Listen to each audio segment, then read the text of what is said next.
ঢাকা থেকে আমরা কদমতলী বাস স্ট্যান্ডে ভোর 4টার দিকে নামি। নামার পর এখন আমি যাচ্ছি তামাবিল স্থলবন্দরে। তো এখান থেকে মানে কদমতলী বাস স্ট্যান্ড থেকে তামাবিল স্থলবন্দর প্রায় 60 কিলোমিটার রাস্তা। তো সাইকেলিং করে গেলে প্রায় 3-4 ঘন্টার সময় লাগবে। তো সেই জন্য ডিসিশন নিলাম যে বাসে চলে যাব। বাসে আমার থেকে ভাড়া রেখেছে মাত্র 120 টাকা, আমার সাইকেলের জন্য আরও 100 টাকা। আমরা এখন একটা বাসের ছাদে, এই যে দেখতে পাচ্ছেন, বাসের ছাদে সাইকেলটা রেখে চলে যাচ্ছি হচ্ছে তামাবিল স্থলবন্দরে। যদিও এই রাস্তা আমার এর আগেও যাওয়া হয়েছিল, যখন আমি ইন্ডিয়াতে ভ্রমণ করতে গিয়েছিলাম বা মেঘালয় সহ আরও বেশ কয়েকটা অঙ্গরাজ্য ঘুরতে গিয়েছিলাম আর কি ভিতরে। বাট এখানকার পরিবেশটা, ও মাই গড, জাস্ট অসাধারণ।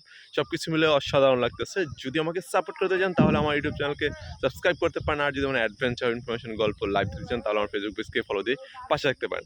কারণ আগামী বেশ কয়েকদিন আপনাদের সাথে এই ধরনের আড্ডা হবে। আমি তামাবিল থেকে একদম ভোমরা পর্যন্ত যাব, মানে একদম এই অঞ্চল থেকে একদম উত্তরবঙ্গ পর্যন্ত। সত্যি অসাধারণ একটা রাইড হতে যাচ্ছে। সবাই ভালো থাকবেন, সুস্থ থাকবেন। দেখা হচ্ছে নতুন ভিডিওতে।